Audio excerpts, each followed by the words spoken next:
Guru dalam pengertian terakhir bukan sekedar orang yang berdiri di depan kelas untuk menyampaikan materi pengetahuan tertentu, akan tetapi adalah anggota masyarakat yang harus ikut aktif dan berjiwa bebas serta kreatif dalam mengarahkan perkembangan akan peserta didiknya menuju sebuah cita-cita luhur mereka. Untuk mencapai hal tersebut, maka dibutuhkan keterampilan-keterampilan dasar seorang guru dalam mengajar. Berikut adalah 8 keterampilan dasar mengajar.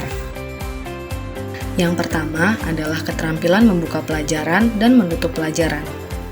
Membuka pelajaran. Yang dimaksud dengan membuka pelajaran atau set induction ialah usaha atau kegiatan yang dilakukan oleh guru dalam proses KBM untuk menciptakan pro-kondisi bagi siswa agar mental maupun perhatian terpusat pada apa yang dipelajari dan usaha tersebut diharapkan akan memberikan efek positif terhadap kegiatan pembelajaran. Assalamualaikum warahmatullahi wabarakatuh. Apa kabar semuanya? Alhamdulillah baik semuanya ya. Nah, sebelum kita belajar, sebaiknya kita berdoa terlebih dahulu, semoga dilancarkan dan dimudahkan proses pembelajaran hari ini. Berdoa dimulai. Selesai. Nah, hari ini kita akan mempelajari tentang nilai-nilai Pancasila. Kemarin kan kita sudah mempelajari tentang apa itu Pancasila, lambang-lambang Pancasila itu apa saja, nilai-nilai Pancasila itu apa saja. Nah, hari ini kita akan mempelajari tentang bagaimana cara mengimplementasikan nilai-nilai Pancasila itu dalam kehidupan sehari-hari di lingkungan keluarga, di lingkungan sekolah maupun di lingkungan masyarakat. Sebelumnya, di sini ada yang masih ingat nggak apa itu Pancasila, lambang-lambang Pancasila, nilai-nilai Pancasila? Nah, bagus sekali. Sekarang kita akan memulai pelajaran yang hari ini akan kita pelajari, yaitu bagaimana cara mengimplementasikan nilai-nilai Pancasila di dalam kehidupan sehari-hari, baik itu di lingkungan sekolah, lingkungan keluarga, maupun masyarakat.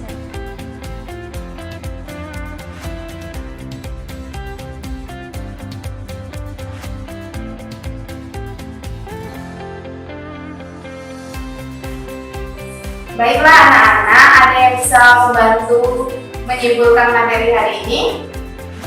Baiklah, Ibu akan menyimpulkan materi pada hari ini, yaitu tentang bagaimana cara mengimplementasikan nilai-nilai Pancasila dalam lingkungan keluarga, sekolah, maupun masyarakat.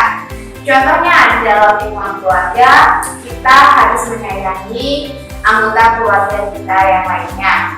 Yang kedua yaitu dalam lingkungan sekolah, kita harus menghormati guru dan teman sebaya.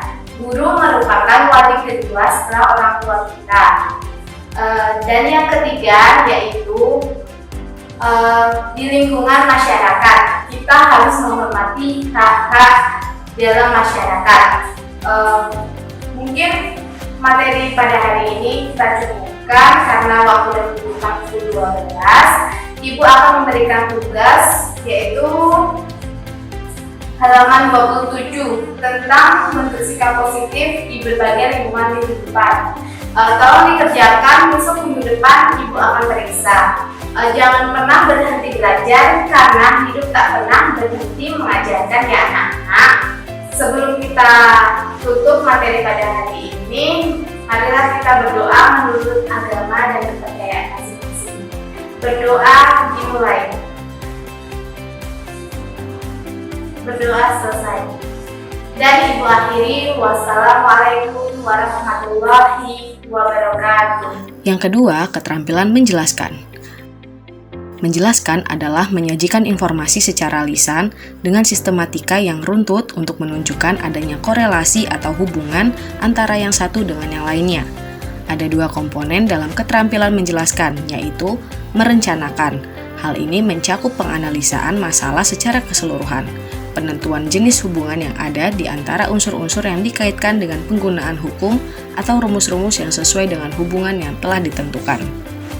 Anak-anak, kali ini kita akan belajar tentang ancaman terhadap integrasi nasional. Seperti yang sudah Bapak sampaikan tadi, bahwa materi ini berisi tentang merangkum dalam materi isi-isi terkait ancaman terhadap integrasi nasional.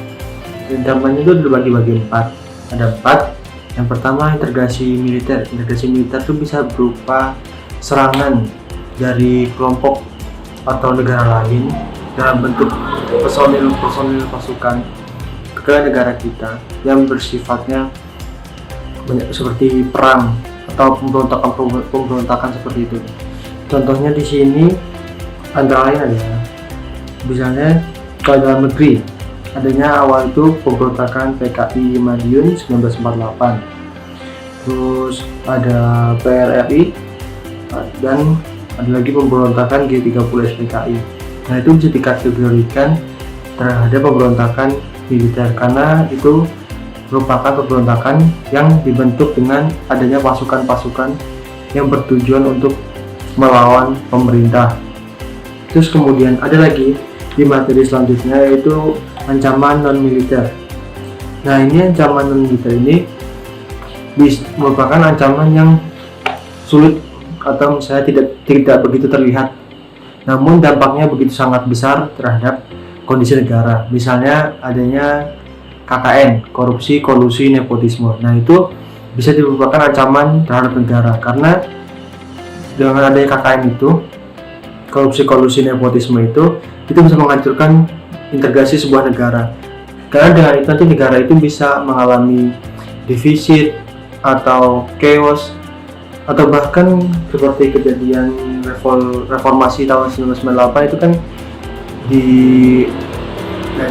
digadang-gadang karena adanya KKN yang sudah sangat luar biasa ketika zamannya Orde Baru yang dipimpin oleh Pak Harto. Bisa mungkin kalau jika dihubungkan dengan sistem dengan pemerintahan sekarang, mungkin bisa aja ketika KKN itu sudah sangat tinggi dan ketika kondisi sudah sangat memburuk, bisa saja ke peristiwa tahun 1998 itu terulang kembali. Terus kemudian ada ancaman disintegrasi. Di sini ada adanya invasi ideologi, problem demokrasi, penyalahgunaan teknologi. Nah, yang penyalahgunaan teknologi ini biasanya sangat marak terjadi di zaman sekarang. Misalnya terjadi penyebaran hoax di mana-mana, penyebaran isu-isu kebencian, terutama terkait golongan tertentu. Misalnya hoax yang sangat marak terkait sekarang tentang virus corona, bahwa misalnya virus corona bisa disembuhkan hanya dengan jamu-jamuan dan sebagainya. Padahal itu belum tentu benar. Jamu-jamuan itu hanya untuk membuat sistem imun tubuh menjadi lebih baik, bukan untuk menyembuhkan penyakit corona. Jadi jangan sampai kita menyebarkan suatu berita atau broadcast yang tidak jelas datanya kepada orang-orang yang dimana ketika kita sudah menyebar itu merupakan ancaman disintegrasi. Terus ada juga ancaman globalisasi. Nah, ini maksudnya globalisasi menyebabkan kehidupan masyarakat di berbagai negara dunia cenderung menyatu dan ditandai kaburnya batas negara dan geografi. Itu merupakan konsekuensi dan kemajuan teknologi dalam bidang informasi, komunikasi, dan transportasi. Ini ancaman di globalisasi bisa diartikan punahnya budaya kita sendiri. Karena dengan adanya globalisasi ini, masyarakat cenderung sama perkembangannya. Jadi mereka mengikuti perkembangan zaman di negara-negara lain, sehingga melupakan dan menggantikan budaya yang sudah ada dengan budaya yang lebih baru atau dengan budaya di negara lain. Misalnya ketika ada budaya kita, misalnya budaya gotong royong, itu bisa kita lihat budaya gotong royong itu sudah mulai berkurang di negara kita karena diganti dengan budaya yang individualis, atau artinya kita tidak peduli dengan orang lain. Bahkan ada di beberapa kondisi kita tidak mengenal tetangga kita siapa, atau bahkan tetangga kita sampai tidak peduli kalau misalnya kita sakit atau apa. Kan itu merupakan ancaman disintegrasi. Padahal seharusnya dengan adanya gotong royong dengan seharusnya kita jangan meninggalkan budaya kita, tapi kita menggabungkan budaya kita dengan budaya internasional atau budaya yang di negara lain. Jadi kita tidak melupakan budaya kita, tapi kita menggabung ke budaya kita untuk mendapatkan budaya baru. Itu dinamakan asimilasi, sedikit penggabungan dua budaya tanpa meninggalkan budaya yang lama. Itu lebih baik dibanding kita melupakan budaya kita dengan budaya yang baru. Ya, sekian, terima kasih. Yang ketiga, keterampilan bertanya.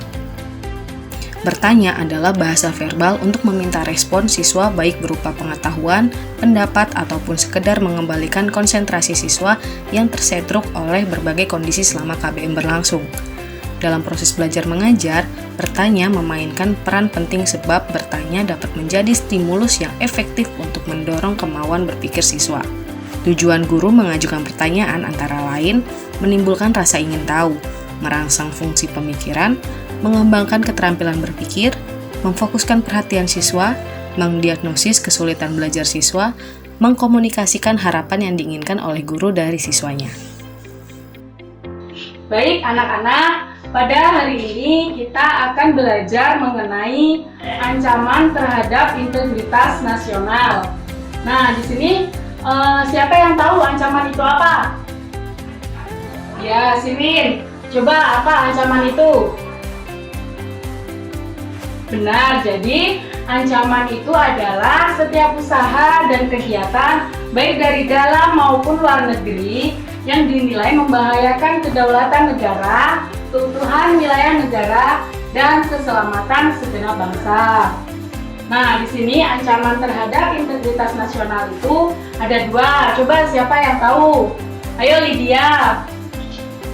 Ya, benar. Jadi, ancaman terhadap integritas nasional itu ada ancaman militer dan ancaman non-militer. Di sini siapa yang tahu ancaman militer itu apa? Coba Nida, tahu nggak? Ya, jadi ancaman militer itu adalah ancaman yang menggunakan kekuatan bersenjata serta terorganisir dan sangat berbahaya. Ancaman militer itu ada dua, yaitu ancaman dari luar negeri dan ancaman dari dalam negeri. Siapa di sini yang tahu contohnya ancaman dari dalam negeri itu apa aja? Ayo Amalina sebutkan contoh dari ancaman militer dari luar negeri. Ya, ada ancaman agresi militer. Ada lagi yang lain? Ya, benar, mata-mata. Ada lagi? Benar, sabotase. Ayo yang lain, ada lagi? Benar, ada aksi teror dari jaringan internasional. Jadi itu tadi contoh dari ancaman militer dari luar negeri itu ada agresi militer, ada mata-mata, ada sabotase, ada aksi teror dari jaringan internasional. Yang contoh dari ancaman militer dari dalam negeri siapa yang tahu? Ayo Siwin. Ya, ada pemberontakan bersenjata. Ada lagi? Ya, ada lagi yang lain? Aksi teror, ya benar. Ada lagi?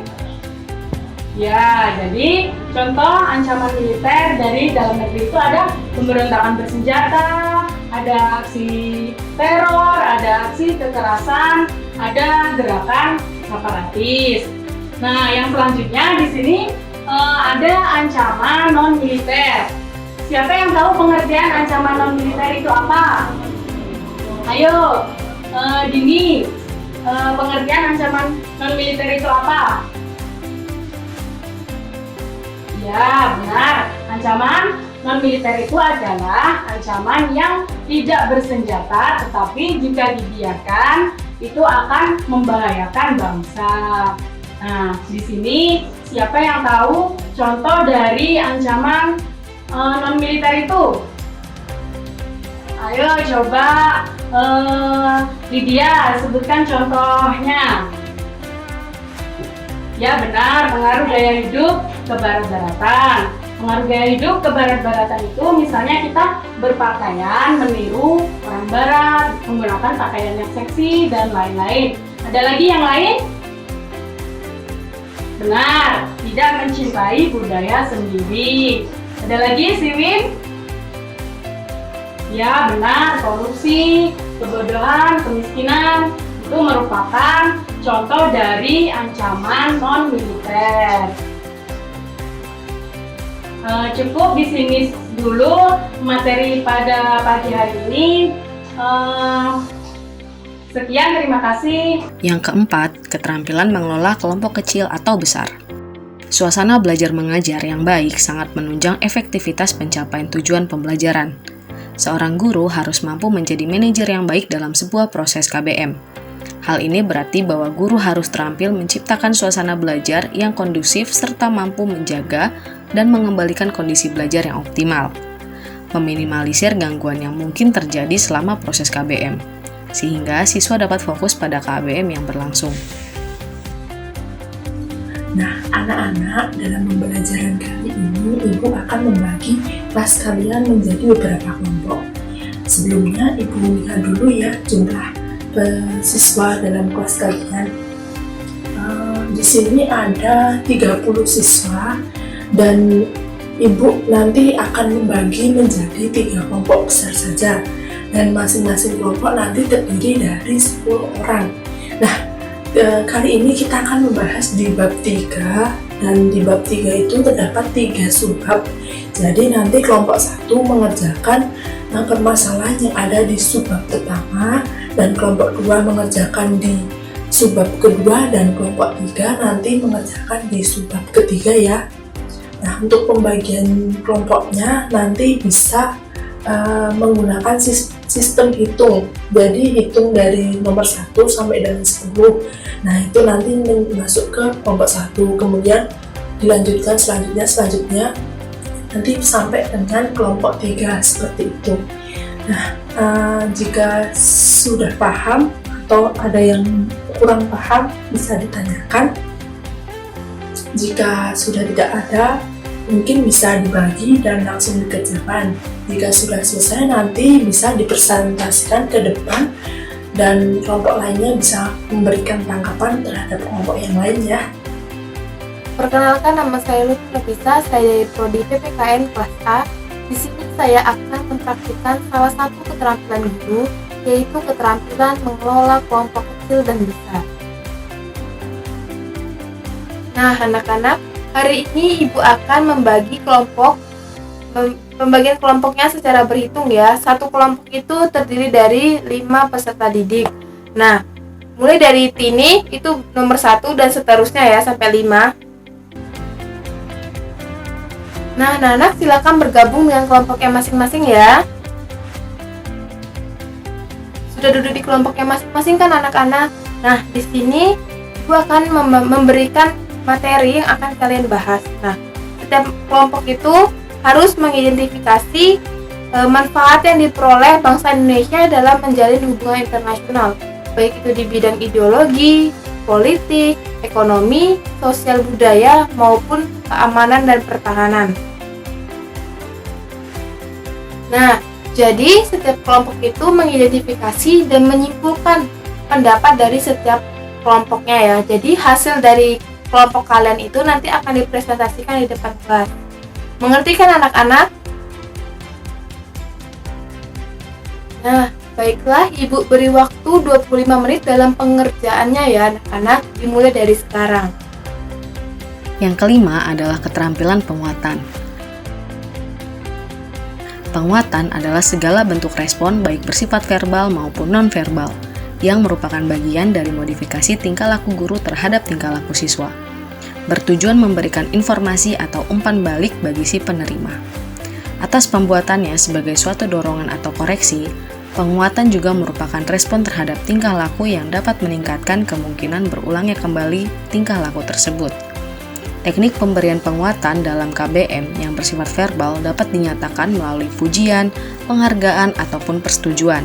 Sedangkan penguatan nonverbal dapat dinyatakan melalui gestur, mimik muka, penguatan dengan cara mendekati, penguatan dengan sentuhan, penguatan dengan kegiatan yang menyenangkan. Ya, itu tadi merupakan materi tentang wilayah negara Indonesia yang dimana terdiri dari wilayah daratan dan wilayah laut. Ya, yang di belakang tolong kembali jelaskan tentang apa itu zona ekonomi eksklusif.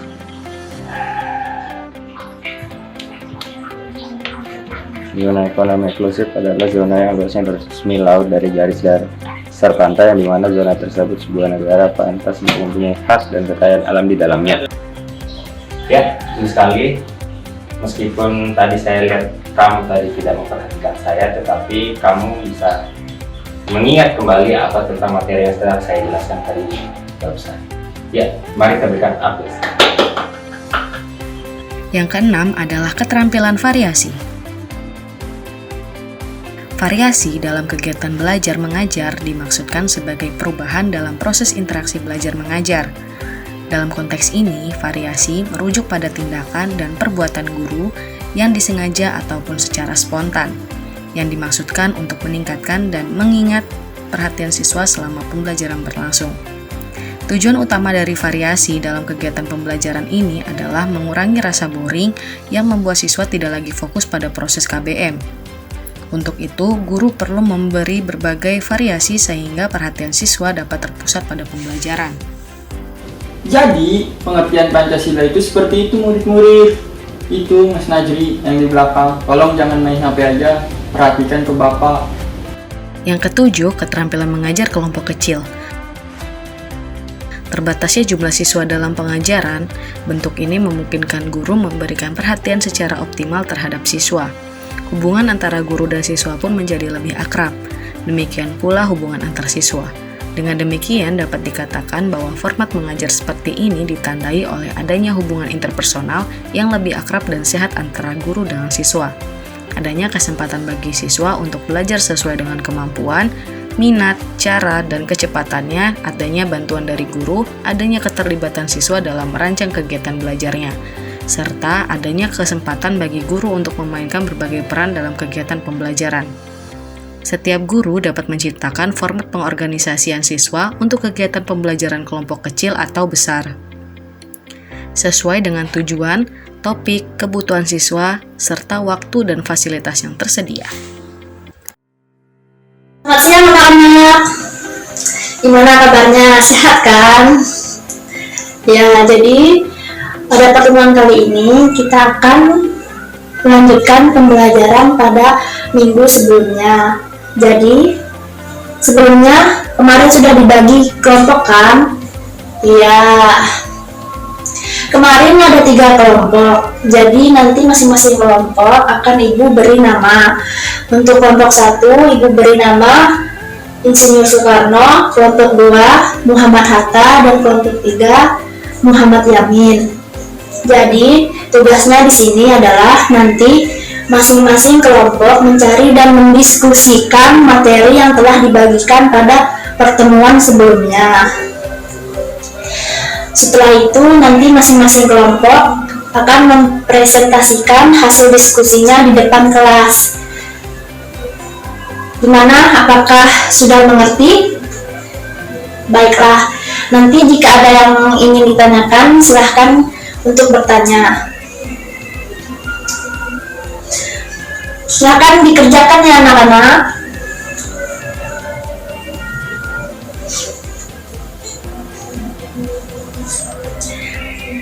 Ya, gimana kelompok 1? Apakah ada kesulitan dalam berdiskusi? Ya, bagaimana? Coba diingat-ingat lagi. Kemarin sepertinya sudah dibahas pada minggu pertemuan yang lalu. Masa lupa? Coba diingat-ingat lagi. Atau enggak, coba dicari di buku-buku pada halaman-halaman sebelumnya. Ya baiklah. Kelompok 2, kelompok 3, apakah ada kesulitan dalam berdiskusi? Oh, tidak ada. Baiklah, nanti jika ada yang ingin ditanyakan lagi, silakan bertanya ya.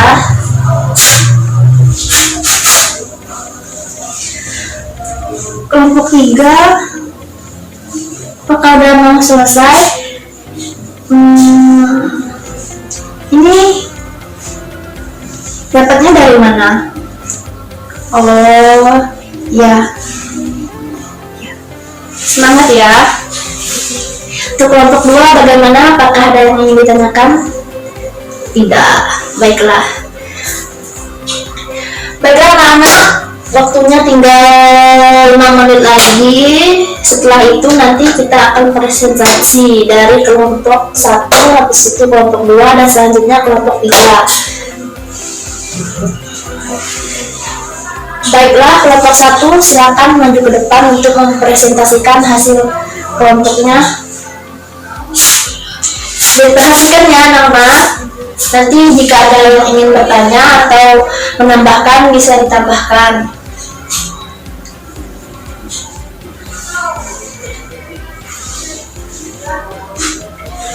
Bagaimana anak-anak? Apakah ada yang ingin ditanyakan atau ditambahkan? Jika tidak ada, selanjutnya silakan kelompok 2 untuk mempresentasikan hasil diskusi kelompoknya.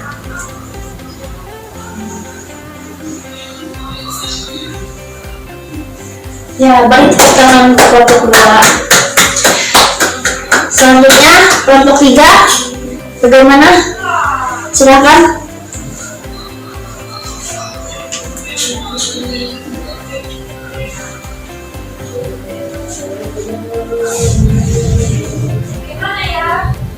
Iya, beri tepuk tangan untuk kelompok 3. Teman-teman, apakah ada yang ingin bertanya?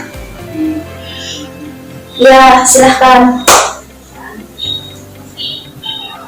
Baik, nanti sepertinya sekarang waktunya sudah habis. Nanti untuk pertanyaan-pertanyaannya akan dijawab pada pertemuan minggu depan. Jadi, silakan kembali dulu ke tempat duduknya masing-masing. Jadi, cukup sekian pertemuan pada hari ini. Nanti kita lanjutkan minggu depan. Dan yang terakhir, keterampilan membimbing diskusi kecil atau besar. Diskusi kelompok merupakan salah satu variasi kegiatan pembelajaran yang dapat digunakan dalam proses KBM. Dalam diskusi kelompok, siswa dalam tiap kelompok kecil ataupun besar dapat bertukar informasi dan pengalaman, melakukan pengambilan keputusan bersama, serta belajar melakukan pemecahan masalah atau problem solving. Diskusi kelompok merupakan strategi yang memungkinkan siswa menguasai suatu konsep atau memecahkan suatu masalah melalui satu proses yang memberi kesempatan untuk berpikir, berinteraksi sosial, serta berlatih bersikap positif. Dengan demikian, diskusi kelompok dapat meningkatkan kreativitas siswa serta membina kemampuan berkomunikasi termasuk di dalam keterampilan berbahasa. Karena tadi Bapak sudah jelasin tentang materi demokrasi, sekarang Bapak mau ngasih tugas buat kalian buat pertemuan yang akan datang. Buat kelompok 1, Andrian Rizky, Andrian Diko Rahmadani, Agung Dwi Saktia, Agung Permana, Ahmad Al-Fatih, Idin Hida, Dahra Tauhar Umar, Fakhira Nada Afifah. Itu buat kelompok 1 yang tugasnya mencari pengertian demokrasi. Feriza Bilkis, Asna Mujiono, Ida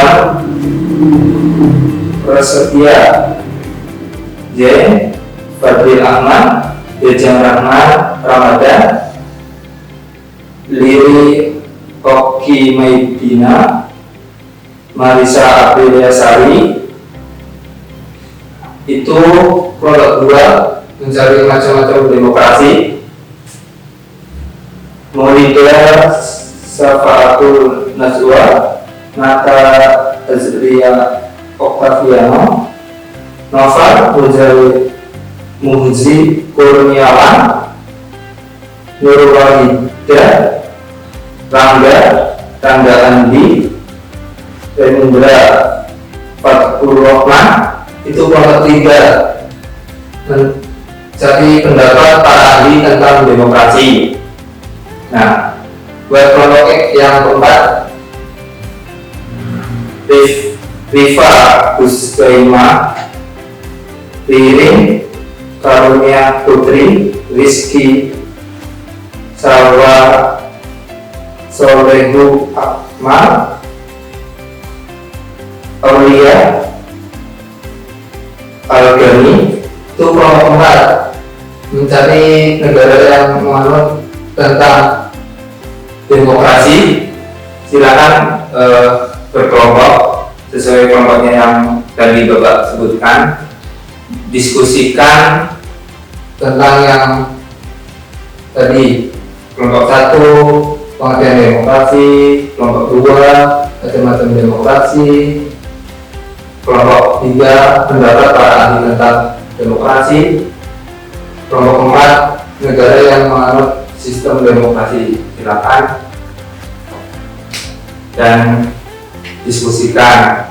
Tugasnya dibikin makalah, silakan diskusikan dan presentasikan minggu depan.